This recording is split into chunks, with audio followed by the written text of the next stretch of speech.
Hello and welcome to News Central Television with me, Blessings Mosugu. The top stories at this hour. Gunmen invade community in Nigeria's federal capital, abduct 5 persons. Rwandan army disarms over 120 Congolese fighters amid escalating tensions in Goma. South Sudan lifts night curfew imposed on Juba after violent protest. We've got the details in a moment. Let's begin with security matters. Residents of the Chikakore hillside estate in Kubwa district of Abuja say they remain in fear following the abduction of 5 persons from the estate by suspected kidnappers. News Central Television visited the estate where residents say that the abductors forced their way into the residence of the kidnapped victims, kidnapping a family of 4 with their neighbor during the attack.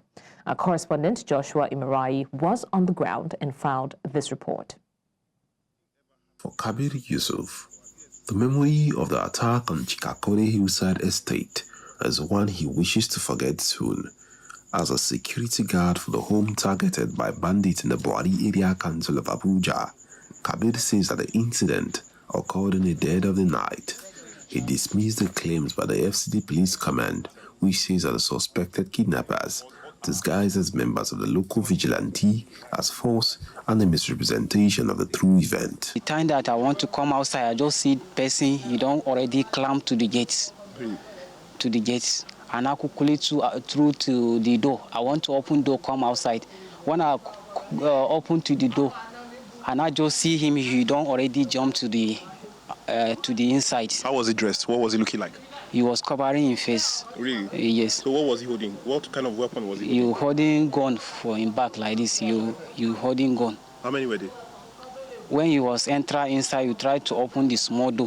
When you open the small door, the remaining, you just do hand for them. Make them enter, make them come. Speaking to a relative at the home where bandits abducted residents, he describes the number of those abducted and still in captivity. My Oga, his elder brother, my Oga's wife, and 1 son. The boy is in secondary school. And then 1 man from here.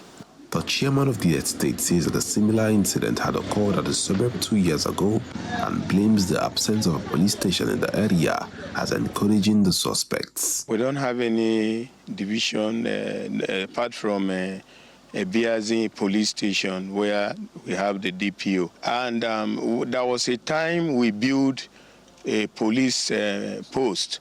So after we finished, we are thinking it will be commissioned by giving us policemen, but up till now, the place has been there like that, empty. For residents of the Chikakore hillside estate in the Federal Capital Territory, normalcy has been disrupted. Many say they can no longer sleep with both eyes closed as the recent incident has brought fear to the entire community. In Abuja for News Central, I am Joshua Imarai. Now, hearing on the murder case of Salama Adu, a serving youth corps member at the Abuja headquarters of the National Insurance Company of Nigeria, who was gruesomely murdered by her suspected boyfriend, Timileyin Ajayi, held for the first time in Lafia, Nasarawa State. The suspect, however, pleaded not guilty as he appeared before Justice Simon Aboki of the Nasarawa State High Court in Lafia, the state capital. News Central's Chizoba Anyanwe tells us more. Ajayi was arrested on January the 12th after he was caught with the severed head of Salama Adu following claims she had cheated on him.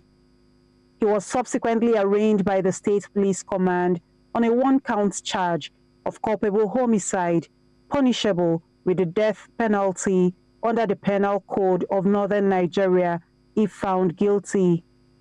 At the first hearing on Monday, he, however, pleaded not guilty before the court, despite earlier admitting he had committed the crime. Counsel to the accused says he has presented his plea and a date has been set for the hearing. It's not my place to prove the case. It's my place to defend him. The essence of the work of the defense counsel is to ensure that the prosecution does their own work legally well, which is to prove the case beyond reasonable doubt. So I'm here to make sure that the law is fulfilled as the law demands. He has entered his plea already, so we have taken a date for hearing. We are optimistic that the justice will be done. This is a serious matter of national importance, and we are here to see that justice is done. The case was adjourned to March the 17th through 20th by the trial judge, Justice Simon Aboki. In Lafia, Nasarawa State, for News Central, I am Chizoba Anyui. Now, popular activist Omoyele Sowore has been detained at the police force headquarters in Abuja following his refusal to meet bail conditions provided by the police. Sowore was invited by the police to give explanations to a video he posted on social media accusing the police of extorting citizens, allegations that did not go down well with the leadership of the police. Amadine Uyi reports. Major roads leading to the police force headquarters were barricaded by police personnel. The checkpoints caused a minor traffic gridlock as vehicles along the route were stopped and searched. Shortly after, activist Omoyele Sowore appeared and was led into the police force headquarters.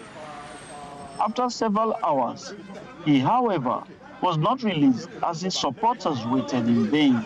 They have refused to release him on self-recognizance. They have given an outrageous bail condition, suggesting that Omoyele Sowore should produce a permanent secretary, level 17 officer in the civil service to take him on bail. Even if you commit the crime of terrorism, how can any court impose such a condition for administrative bail? The hierarchy of the police has personal issues with him. So it's on that basis they are trying to keep him. But I can assure you that Nigerians are watching closely happenings in this place. Some of his lawyers who had come with the activist say his actions should be described as patriotic and not warrant an invitation from the police. There is no crime in uploading or exposing corruption. Expose corruption. As a matter of fact, when somebody exposes corruption in this country, such a person should be commended. The police should have invited Sowore and tell him thank you for doing a wonderful job by exposing corruption. They also accuse the police of being unprofessional and misusing powers given to them by the state. Sowore has said that the police are extorting people on the main road. Should the police be a judge in this whole matter? Why don't you, in the interest of fairness, in the interest of equity and justice, why don't you refer this issue to another agency, security agency, maybe like the DSOS or the NSA, and a neutral person? You cannot be the one that is being accused of extorting citizens and still be the investigator, be the one to provide witnesses. What are we talking about? Are we playing in this country? They urged the police to release the activist on administrative bail, saying the condition mandating Sowore to present a level 17 officer from the Federal Civil Service as surety for his bail is frivolous and unacceptable. In Abuja for News Central, I am Amadine Uyi. Now, the Youth Rights Campaign has called on President Bola Tinubu to halt the prosecution of peaceful protesters who were arrested during the #EndBadGovernance protest.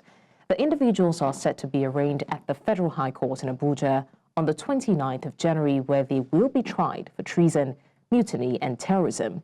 This appeal was made during a press conference organized by the Youth Rights Campaign at the International Press Center in Ogba, Lagos. News Central's correspondent Omolola Ololade tells us more. In August 2024, the country experienced the NBAD-governance protests. The protests were met with heavy crackdown by the authorities, resulting in reported killings and mass arrests of peaceful protesters. While some of the protesters have been released, others remain in detention and will soon appear before Justice Emeka Nwite of the Federal High Court in Abuja on treason, mutiny and terrorism charges on the 29th of January 2024. Ahead of the arraignment, members of the Youth Rights Campaign are calling on the presidency to halt the trial of the detained protesters who they allege are being persecuted. The group says this should be done before initiating discussions on modalities for a genuine national conference. The entire purpose of this press conference is to try and build a momentum around our campaign that has been going on since last year to ensure that activists, protesters with whom we were out nationwide in August last year, who are now facing treason trial, that we are able to ensure that the Tinubu government realizes that the Nigerian people and the world entirely will not take it lightly. President Tinubu must halt the sham trial now. Adaramere Michael Lenin and other end-bad governance activists do not deserve a death sentence for protesting against hunger and hardship. The rights group believe the youth have the right to protest against the present economic situation while hoping for the change they desire. We still have the Abuja 11, whom for no reason, no concrete evidence has been brought against them. Their only offense is that they dared to ask the government to do better. And they are facing the possibility of being hung to death. We're supposed to be operating a democracy in Nigeria. That's what we're supposed to be operating. But right now, it doesn't seem that way, because we cannot come out to freely express our displeasure. Because when we do that, the next thing you do is to send police after us. While many youth may be deterred to join future protests due to the arrests and killings, others say it is a driving force to participate in peaceful protests to demand an end to hunger and hardship in Nigeria. In Lagos for News Central, I am Omolola Ololade. The Edo State governorship election petition tribunal has resumed its proceedings at the National Judicial Institute in Abuja, Nigeria's federal capital territory. The tribunal was relocated from Benin City, the Edo State capital, due to incidents of chaos and violence that disrupted earlier sessions.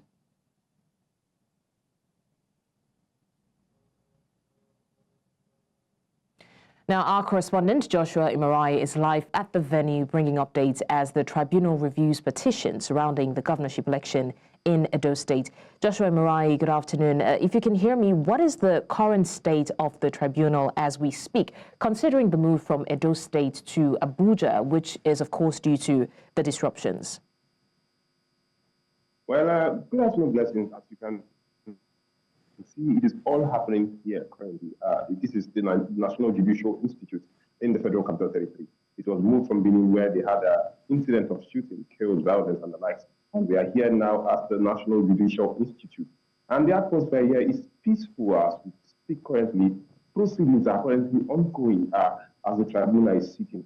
On my left-hand side, you see that particular building where that car is currently parked. That is where the tribunal is currently happening. And the hall of that tribunal is quite small, because I haven't heard earlier some of the legal representatives complaining that they will have to leave early concerning how choked up it is. But concerning the situation security here, scores of policemen are littered around here. We can see them stationed. Some are currently behind me as we speak now. And the atmosphere here is peaceful, unlike what will be recorded in Benin City.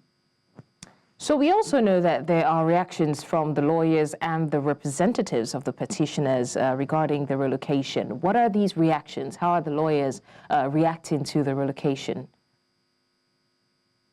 Well, for them, this is a chance to calm their heartbeat, because in the heartbeat of the nation, they had a series of conflicts. For them, this is a way forward concerning that, considering that the atmosphere is peaceful and proceedings here will be recorded peacefully as we are currently experiencing. This is a way forward for them. This is away from the shooting, away from the disorganization, away from the violence, and away from the chaos and the distortion of the entire process and the current atmosphere, as we see here, is conducive for the entire judicial proceedings to run concurrently for the Edo State Election Petition Tribunal. Right. And what exactly is the latest on the tribunal proceedings? Where do we stand at the moment?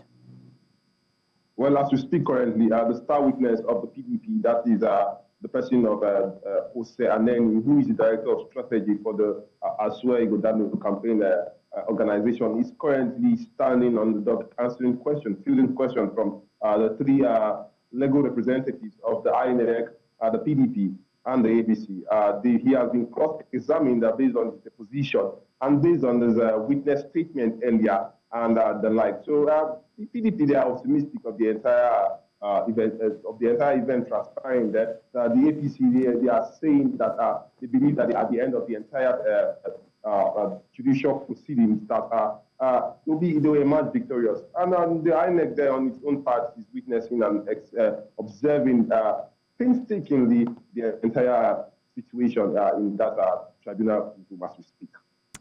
All right, thank you so much. Joshua Imarayo updating us on the Edo elections aftermath. Now, we go on a short break, and when we come back, Kano government reopens garment-making centers, employs 240 residents.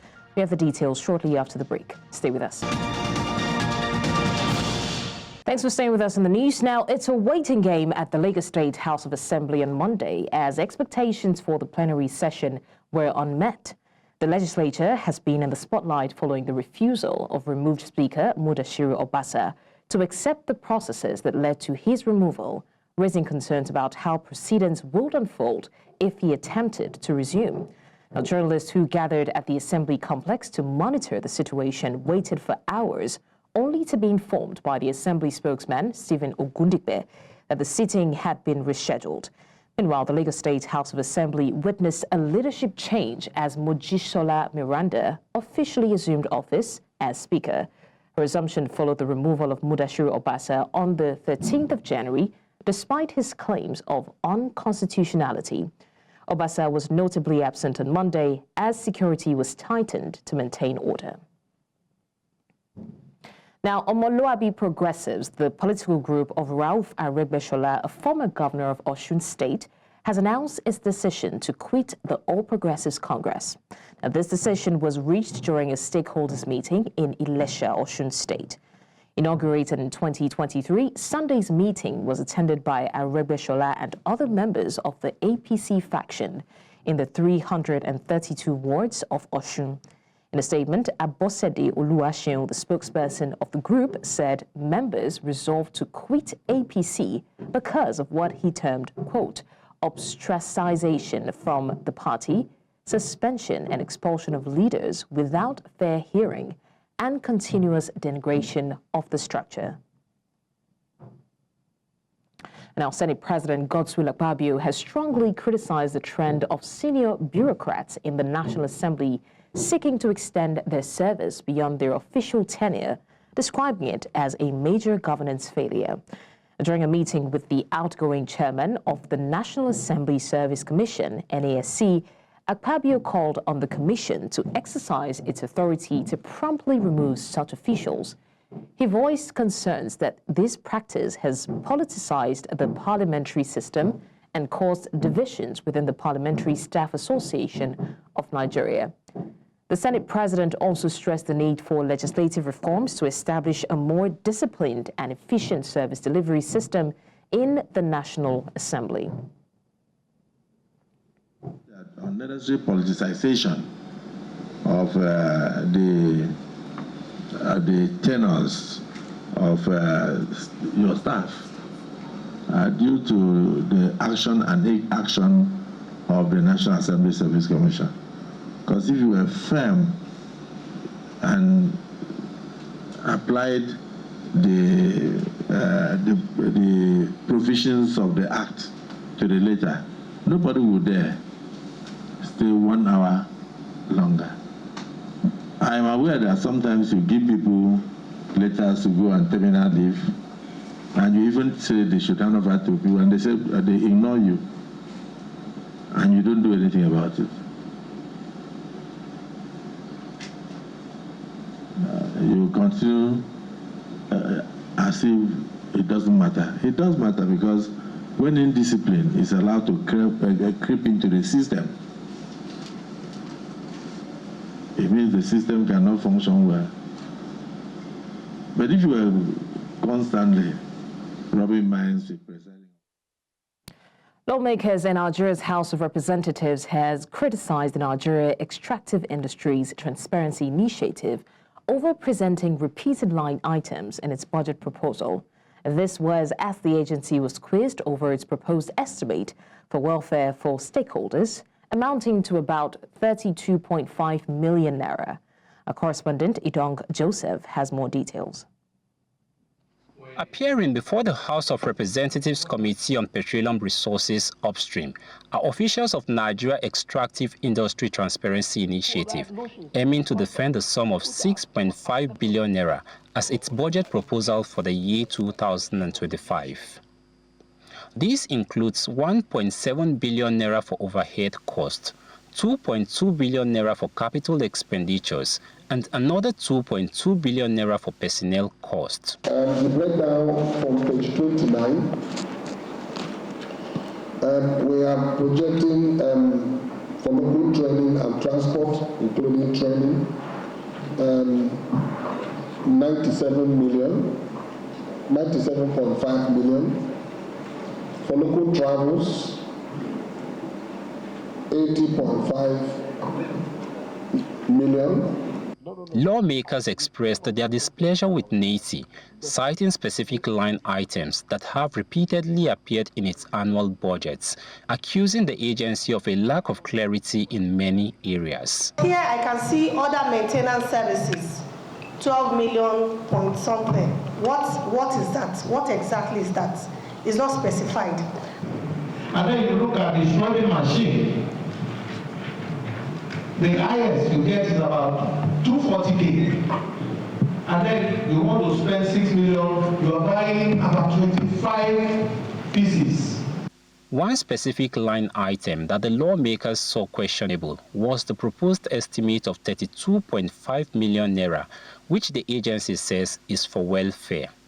Lawmakers criticized the proposal, questioning why the name of the parliament was included among its proposed beneficiaries. For the past 2 years that we have been in charge of this committee, we've never even been to NASC for any practical oversight. I don't know whether members were there on private level. We were not there. Then why will you now be bold to write in black and white that, oh, you have welfare packages for stakeholders in which you wrote the name of the National Assembly? With over 6.5 billion naira proposed for NASC in 2025, the committee remains unconvinced about the legitimacy of many line items, demanding their justification. They urged the NASC to demonstrate fiscal transparency and accountability. In Abuja for News Central, I am Edo Joseph. The African Development Bank has approved funding for a critical feasibility study to explore recharging Lake Chad, as announced at the pre-forum joint press briefing of the 5th Lake Chad Governors Forum in Maiduguri. This move comes amid growing optimism following research indicating that the lake's surface area is gradually increasing. News Central's Omoru Kirawa completes the report. From the top, a view of the Lake Chad, a major water source for millions in the Sahel region. It serves as economic multiplier and means of survival for families depending on fishing and irrigation farming.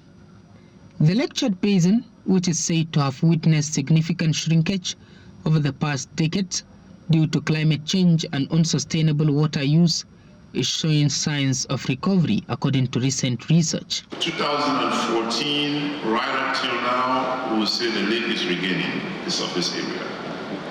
So as of last year, we had 16 to 17,000 square kilometers of waters in the lake.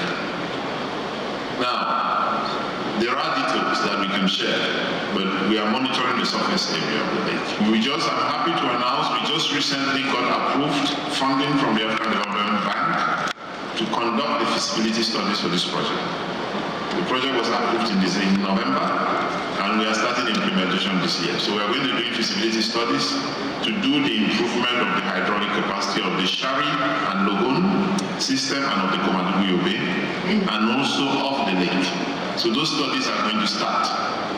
And we hope once this is done, then we're going to come up with an investment plan which the countries are going to support in terms of dredging and making sure that the lake is reconstituted.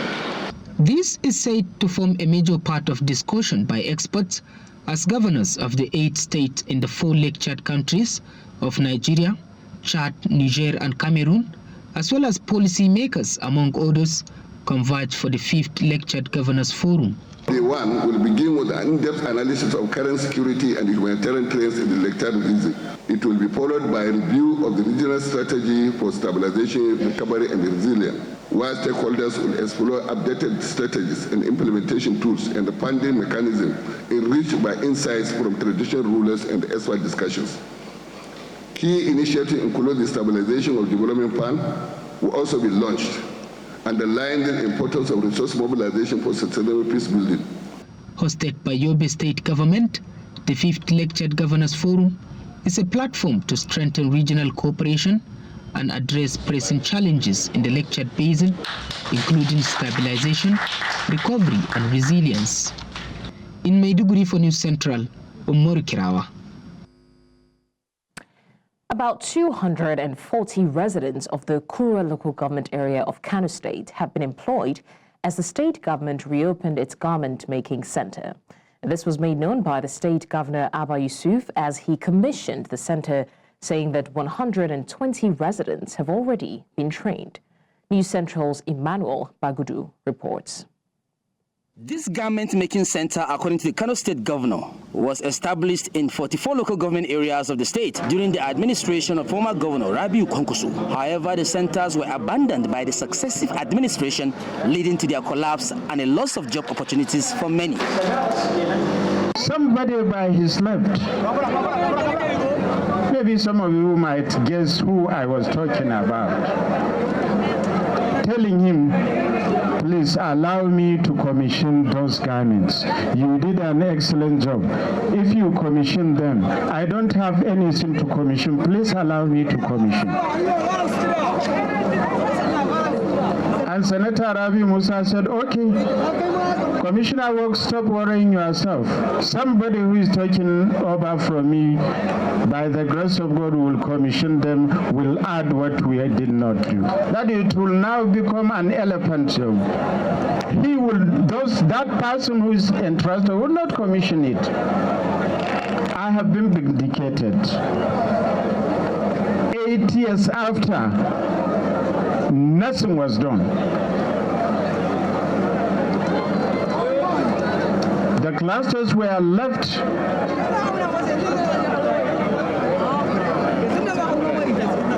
so unfortunately the government that took over abandoned this important project, leading to the vandalization and theft of several of these critical items from these garment industries. The governor called on the beneficiaries and community members to maintain the facilities and ensure the sustainability of the program.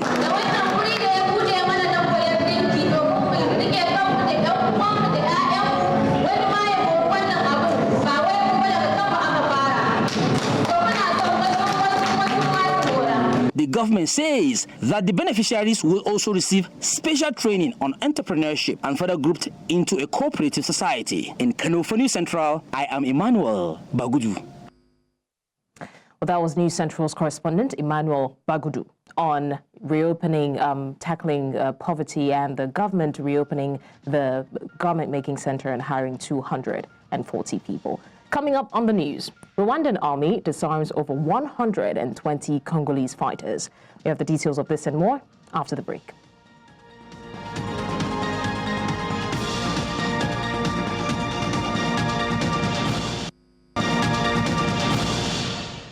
Many thanks for staying with us in the news. Now, the Rwandan army announced on Monday that it has disarmed more than 120 Congolese fighters as the Kigali-backed M23 armed group moved into Goma a key city in the troubled east of the Democratic Republic of Congo. Now, the situation in Goma remains uncertain, with conflicting reports over how much of the city is still under Congolese control following the M23 group and Rwandan soldiers entering the city center on Sunday night. Eastern DRC has suffered decades of internal and cross-border violence, with the latest escalation deepening long-standing tensions between the DRC and Rwanda. Relations between the two nations have been strained for decades now, particularly in the aftermath of the 1994 genocide in Rwanda.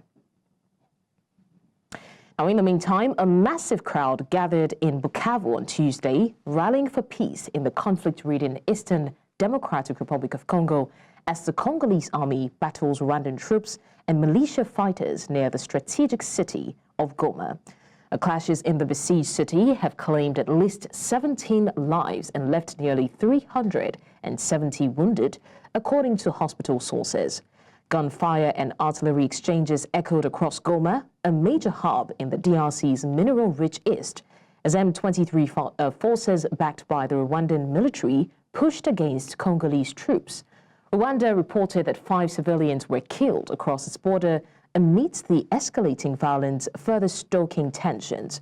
Now, this conflict has intensified the region's humanitarian crisis, displacing more than 400,000 people since January and raising fears of a broader regional war, the United Nations warned. Let's also tell you that the UN staff and their families have arrived safely in Kigali, Rwanda, after being evacuated from the besieged city of Goma in Eastern Democratic Republic of Congo. The evacuation comes after clashes in the region left at least 17 people dead and nearly 370 injured.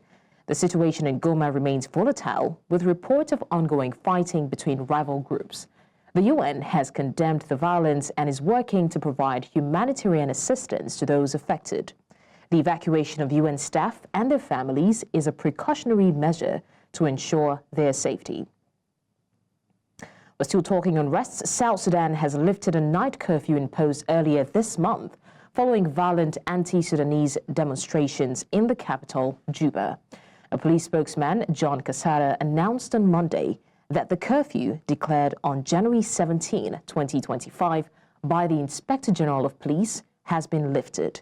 The curfew followed protests that erupted in Juba over reports of clashes in neighboring Sudan, which reportedly left 29 South Sudanese dead. The demonstrations turned violent, with Sudanese-owned businesses looted and widespread anger fueling unrest across the country. Authorities responded by opening fire to disperse crowds and detaining hundreds of looters, while the government imposed the curfew to restore order. Still to come, 5 killed, 40 injured in India's religious gathering accident. We've got the details after the break. Join us again.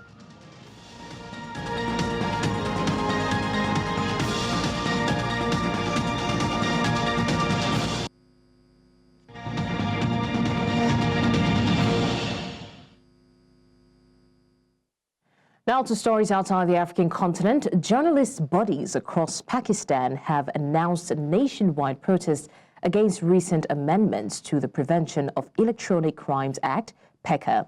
The amendments passed on Tuesday criminalizes the dissemination of online disinformation with punishments of up to 3 years in prison.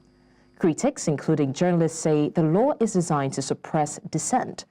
Under the legislation, anyone who intentionally disseminates information they know or believe to be false and likely to cause fear, panic, or unrest can face legal action. The law was rushed through the National Assembly last week and approved by the Senate on Tuesday, prompting journalists to walk out of the gallery in protest. And the Pakistan Federal Union of Journalists, PFUJ, condemned the amendments, calling them against the spirit of the Constitution. What you see there are the live feeds from Pakistan, where journalists take to the streets to kick against the move by Pakistan's members of parliament to pass a law that criminalizes disinformation.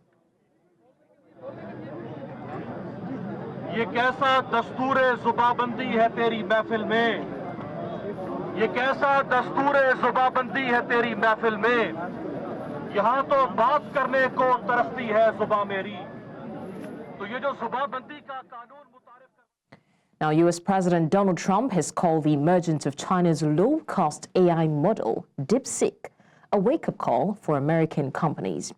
Trump's comments came after DeepSeek caused a significant decline in tech shares, with U.S. chip maker NVIDIA losing nearly $600 billion in market value. Despite this, Trump believes the shock could be positive for Silicon Valley, forcing it to innovate more cheaply. This development comes as Trump announced a $500 billion venture to build AI infrastructure in the U.S., led by SoftBank and OpenAI. The DeepSeek chatbot has demonstrated capabilities matching those of U.S. AI leaders at a fraction of the cost. Result, hopefully. The release of DeepSeek AI from a Chinese company should be a wake-up call for our industries that we need to be laser-focused on competing to win. And in a little while, I'll be signing 4 new executive orders. First is that I'm directing our new Secretary of Defense, Pete Hegseth, who's going to be great, by the way. Thank you for the support. Thank you very much for the support. You really did support him greatly. I think he's going to be fantastic. I know him very well. I think he's going to be fantastic. He's what we need. To immediately begin the construction of a state-of-the-art Iron Dome missile defense shield, which will be able to protect Americans. You know, we protect other countries, but we don't protect ourselves. And I withdrew from the World Health Organization, where we paid $500 million a year, and China paid just $39 million a year, despite a much larger population. How about that? Now, Colombian President Gustavo Petro has condemned the escalating violence in the northeastern Catatumbo region, where clashes between ELN rebels and the FARC dissidents have displaced nearly 50,000 people in just 10 days.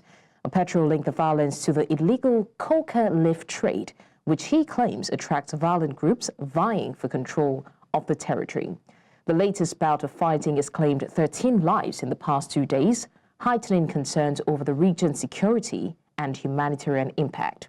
Authorities are struggling to cope with the growing crisis as thousands of civilians are caught in the crossfire, with both the government and armed groups intensifying their efforts to gain dominance over the coca-producing area. To another sad development, at least 5 people have been killed and 40 others injured in an accident where a wooden platform collapsed during a religious gathering in Bagpat district, northern India, on Tuesday.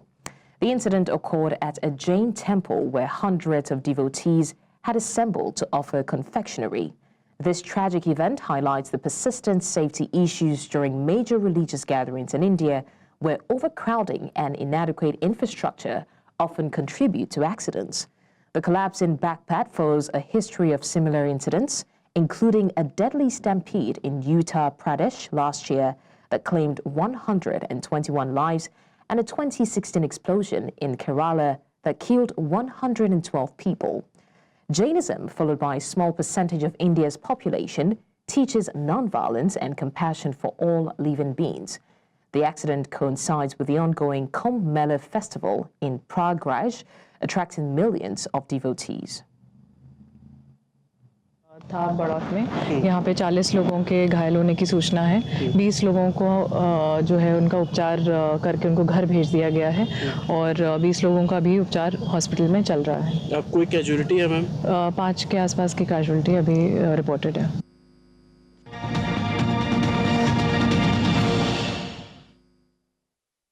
And now to business. The U.S. stock market's reliance on a handful of tech giants, has been exposed by the recent turbulence in NVIDIA and other mega caps. The emergence of a low-cost Chinese AI model has rattled markets, prompting investors to reassess the AI investment theme. The magnificent 7 mega caps, including NVIDIA, Apple, and Microsoft, account for 1/3 of the S&P 500's weight and have driven much of the market's gains. However, their dominance also means that when they falter, the market feels the impact.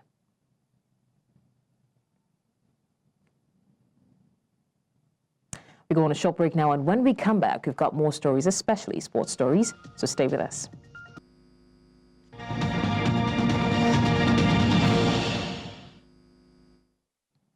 And now to sports stories. The draw for the 2025 Africa Cup of Nations AFCON was held yesterday in Abuja, placing Nigeria's Super Eagles in the same group as Tunisia. The two sides, both heavyweight in African football, will headline what is being dubbed the Group of Strength. Tunisia's reputation as a disciplined and tactical team has fueled discussions on the challenges ahead of Nigeria. However, head coach Eric Chell remains confident about his team's prospects. Chelle expressed optimism despite Tunisia's formidable track record. The Carthage Eagles, known for their consistency in AFCON tournaments, are expected to test the Super Eagles' mettle in group play. The Super Eagles, on the other hand, are looking to reclaim glory and add to their 3 previous AFCON titles. Now, in a post-draw interview, Chelle downplayed concerns over facing Tunisia, emphasizing his belief in the squad's quality and preparation.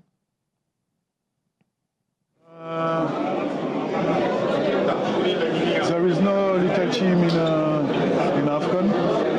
You need to be focused. And I said a few minutes later,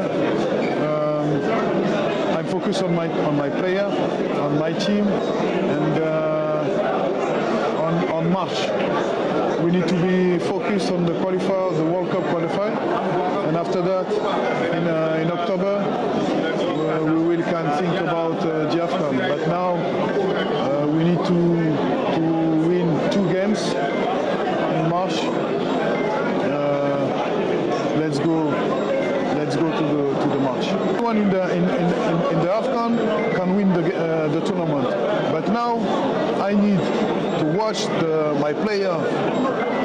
I need to work with them. I need to. Morocco, the host nation for the 2025 Africa Cup of Nations AFCON, has announced 9 stadiums for the tournament, an expansion from the original 6 venues. The selected cities include Rabat, Tangier, Agadir, Marrakech, Casablanca, and Fez. Rabat now features 3 additional stadiums: Stade Moulin Hassan, 12,000 seats, Stade Al Barid, and Stade du Farth Union Sport, 15,000 seats each. These will join established venues like the Moula Abdallah Complex, Grand Stade de Tangier, and Mohammed Complex. The expanded infrastructure marks a historic milestone, ensuring no 2 matches are played on the same pitch in one day, enhancing tournament logistics. Morocco's preparations highlight its commitment to hosting a world-class AFCON.